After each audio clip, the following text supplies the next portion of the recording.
This video will contain major spoilers for your friendly neighborhood Spider-Man, so if you're not caught up to the latest episodes, be sure to do that before you go ahead and jump into this video. But let's get started.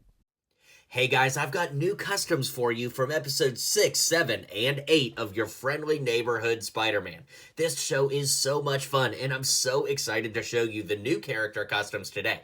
Now, that being said, this is a third installment in this series, so in previous videos, I've already showed you how to make Nico and Harry and other characters, so as always, this video will just be focusing on characters that appeared for the first time this week. So if you want to see how to make everybody, start at the beginning of this series and work your way forward. If you're all caught up, let's get into today's episode. Okay, so we do see Thaddeus Ross, of course, in this timeline. He's not yet the president. I don't even know if he will become the president in this timeline, but to build him, I went ahead and used the legs and torso from 2012 Bruce Wayne with this generic head that came on tons of figures back in the late 2000s, but it's really a pretty common head, despite the fact it hasn't been in sets for quite some time. You should be able to get it pretty cheap, and of course he's got swept back white hair to finish the look. Needless to say, Daredevil showing up is really exciting, and it's cool because his suit is kind of a mix match of his black suit from the Netflix show and, of course, the traditional Daredevil suit that has the horns and everything. To kind of meet it in the middle, what I did was use black legs with gray hips, gray hands, black arms, and this flipped around torso from Lego Star Wars. That way there's some crinkles in the suit, but also it's black and gray to kind of help with the highlighting colors we see in the show.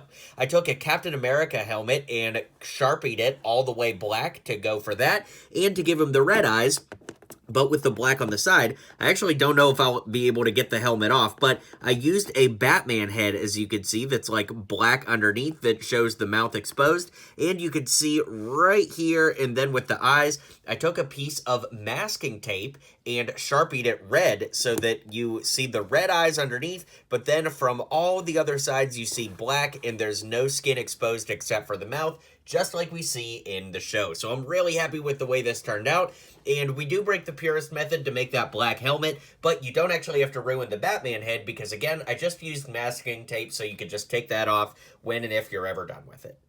Alright, up next we have Scorpion, and for this I used these printed legs that have the pockets on them just to add some detail. Then the torso, the neck bracket, and of course the Scorpion tailpiece come from the Scorpion figure from years back. Sadly, we haven't had that for, oh my gosh, probably like 8 years or more now, but still, it is a really, really good piece and works really great for Scorpion in the show.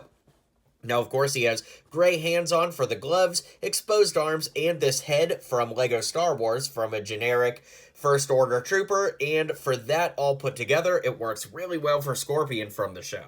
Now, in a previous showcase, I actually showed Iron Man, but now he actually shows up. Now, this is really cool because in this universe, Iron Man's suit is very much based off of the classic comic books from the 60s, but that being said, we've never gotten a minifig that quite looks like that.